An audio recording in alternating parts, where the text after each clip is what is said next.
Shadows.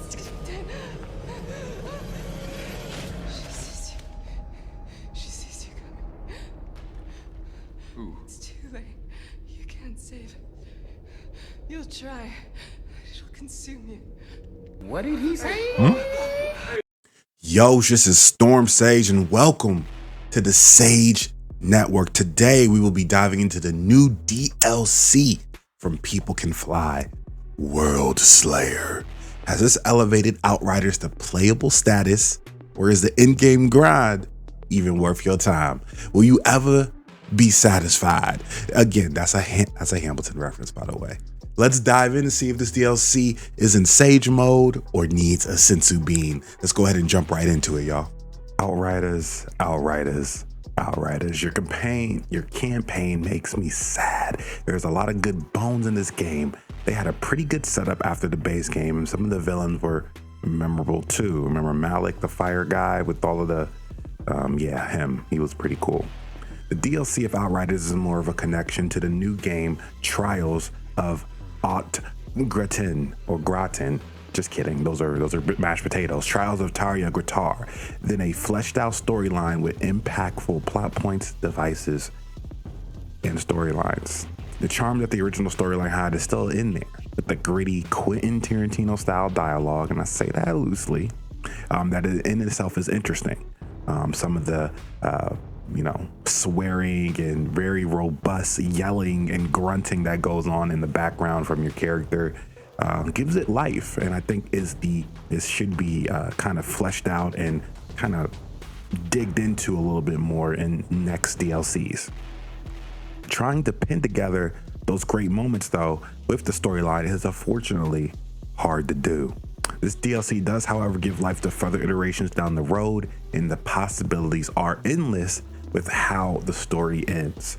So how they cap off this particular DLC means that they really can do whatever they so choose moving forward. Hopefully adding maybe some new enemy types, genres, and interesting backlines and backstories to the whole, arc type of feel this is giving. I'm gonna go over three things though real quick, just that I would like to see in the next DLC. Okay, things that kind of for People Can Fly to kind of add to it.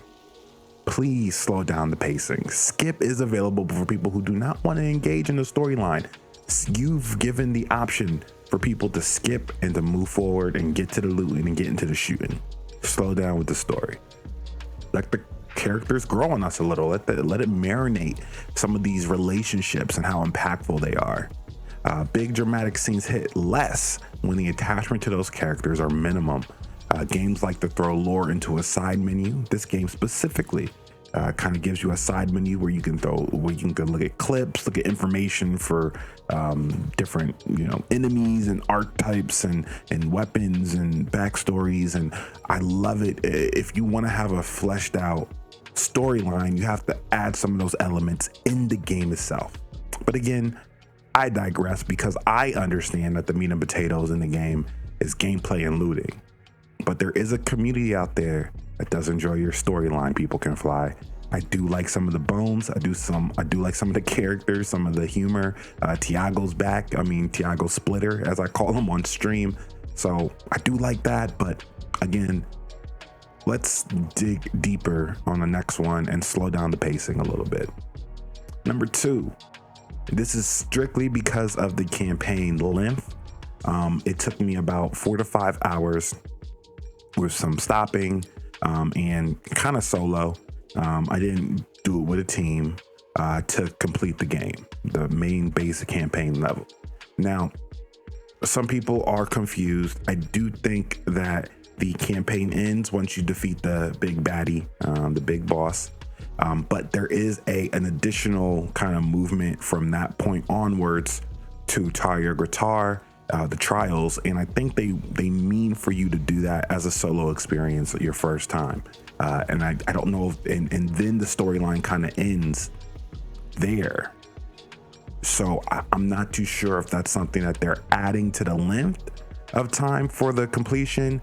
But I know a lot of people, when they talk about the length of the gameplay, they're talking about when you beat the main baddie of the game, the main villain, A lot of people are cutting it off there, and I think the developers are cutting it off after you complete that first Tarja Gratar, and the completion and the Worldslayer and everything kind of plays.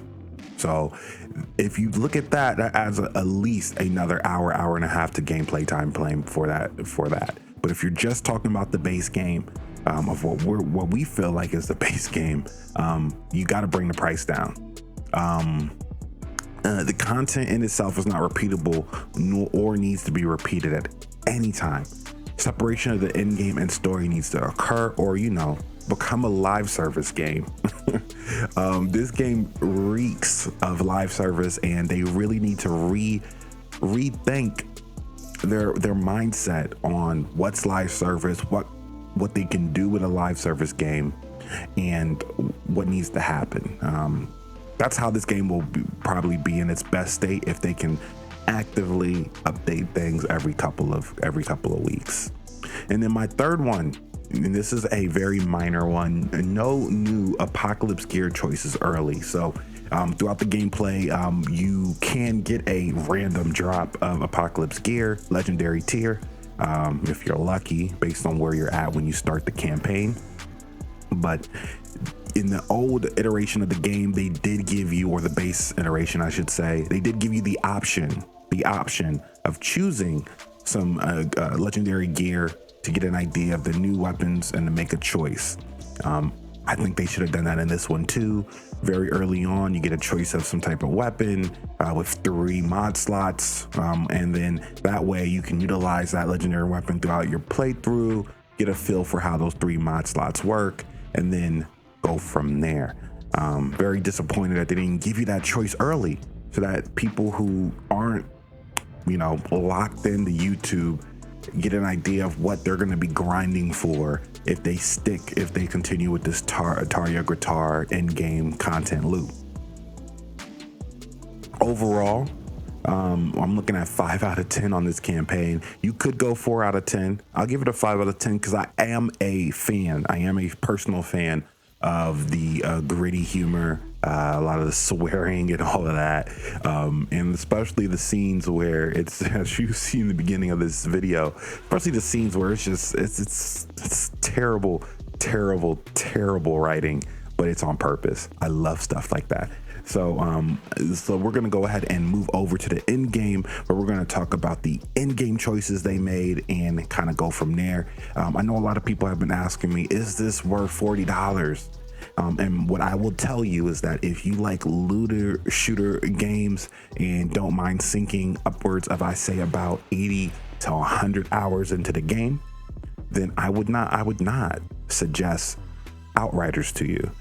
But if this is something that you can get on Game Pass, get the updated version. Unfortunately, there was a 10% off of the game. I don't think it's there anymore, but if you can't put 80 to 100 hours into the overall game, the satisfaction that you're gonna get is gonna be very minimal.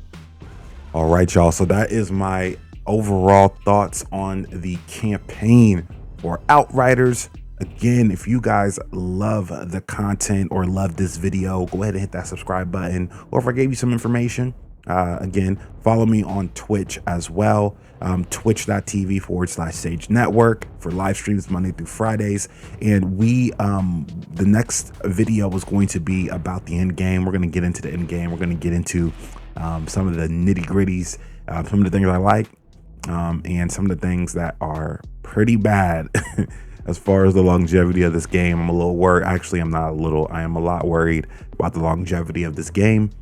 So we will talk about that in the next video. And as you can see, we have some builds that I will go over of what I'm running on my Techno. If you're into the community, you already know about some of these builds. So we'll go into those, and then we'll kind of go from there.